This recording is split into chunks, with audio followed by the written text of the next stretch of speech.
Well, for the first time in American history, we have seen a Speaker of the House get fired. Of course, last night, Kevin McCarthy ousted as Speaker of the House. And now the question is, where does any of this go from here? Let's welcome on and say good morning to Ron Estes, Kansas 4th District Congressman, covers the entire Wichita area, joining us on KCMO.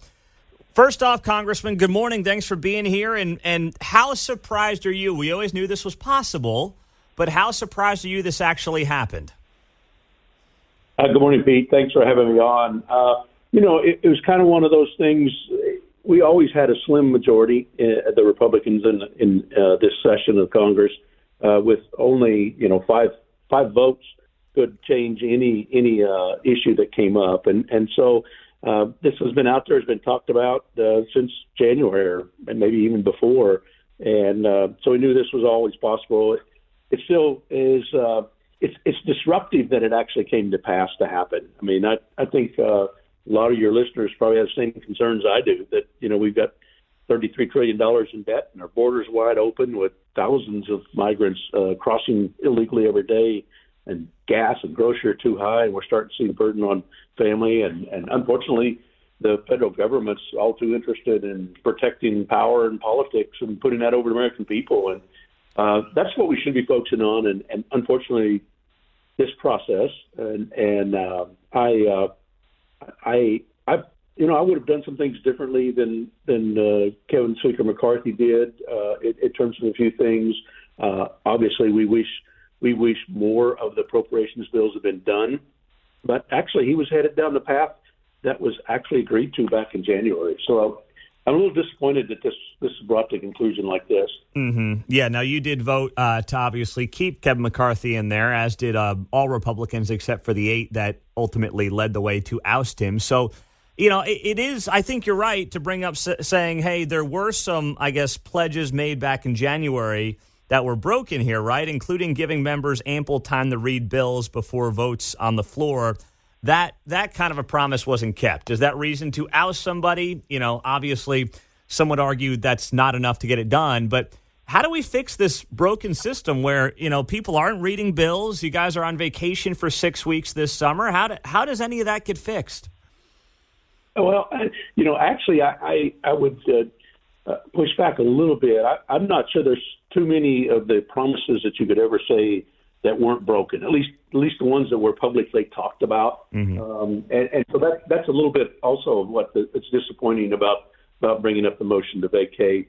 I mean, the only bill at all that ever came up before 72 hours was the continuing resolution that was passed last Saturday, and that was and that's a typical process with your passing legislation that's passed that didn't go through the Rules Committee that comes to the floor. So I'm not sure that there's a real solid case for that. I think the one thing you could say is that we didn't get all of the appropriations bills done by September 30th.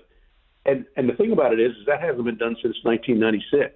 The House has passed 4 of the 12, and under Speaker McCarthy's organization, we were actually debating on the floor, and a couple of bills got voted down because people either didn't like some of the spending cuts that were in them or other provisions.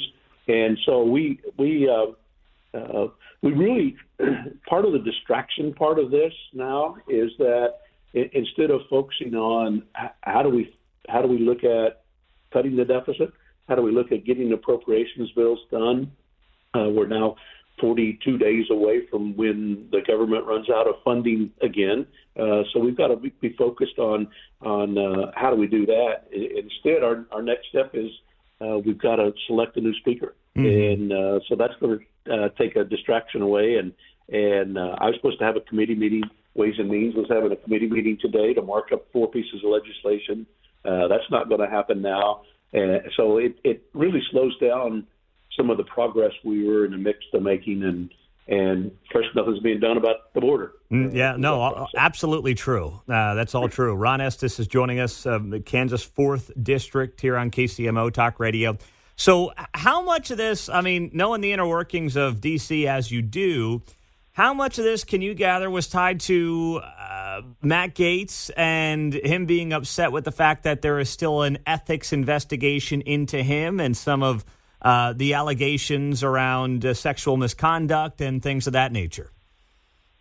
Yeah, I think that's really I think it turned it out to be more of a personality issue than actually focused on what was legitimate legislative issues and the things that we needed to be doing to run the country. And it's kind of one of those things that's been bantied about since January, even before that, to some degree, as opposed to let's put our heads down and focus on getting the things done that we need to do. In the meantime, with the personalities that have gotten in the way, we're not talking about, a senator taking a bribe from a foreign country, and the media is not talking about a member of the House pulling a fire alarm to try to stop the funding of the federal government, and Gavin Newsom appointed a California senator who's in Maryland, and the crime in D.C. has gotten so bad now a second member of Congress has been attacked and actually was carjacked a couple of days ago.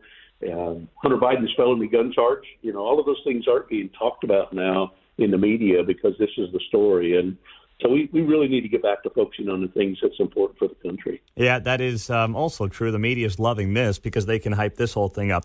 All right, so now the question is who's going to be speaker? I mean, that's the other part of this I struggle with. I don't think that there's much of a plan here. So what do you think, Congressman Estes? Who are you hearing as a potential Speaker of the House? So let me tell you what the process is, and then I'll come back to answer that. So next Tuesday, the Republicans will get together and we'll have candidates, kind of a candidate forum that people will speak that want to run for Speaker and present themselves to the membership to do that. And then Wednesday, the Republican conference will meet and select a Republican nominee. And then we'll go to the floor and vote. I'm sure the Democrats will nominate Hakeem Jeffries as their speaker nominee. And so members of leadership and others are out talking up, starting to call members and solicit support. And there's a lot of good leaders on the Republican side. I mean, Steve Scalise is the majority leader, Tom Emmer's the whip, Jim Jordan, chairman of the Judiciary Committee, Patrick McHenry's chairman of Financial Services, Kevin Hearn's chairman of the Republican Study Committee, Lee Stefanik. There's a lot of good people to choose from through that. And so we'll have to see how this dynamic plays out through all of that. Are you open to any of those people you just listed, or do you have someone that you like?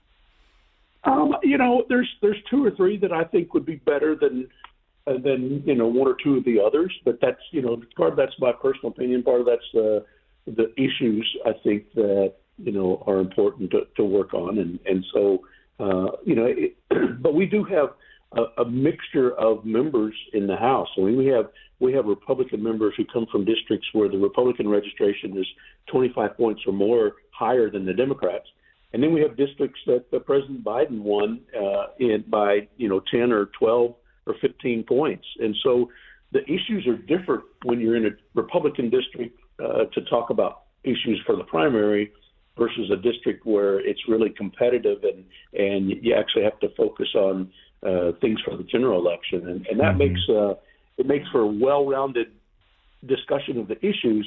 But sometimes it can be messy as we go through the Democratic process. That is very true. Ron Estes, 4th District Congressman here in Kansas, serves the entire Wichita region, joining us on KCMO. We appreciate you joining us here on a busy morning for you, Congressman. Thanks so much for the time. All right, great. Thank you, Pete. You bet. Ron Estes on KCMO Talk Radio.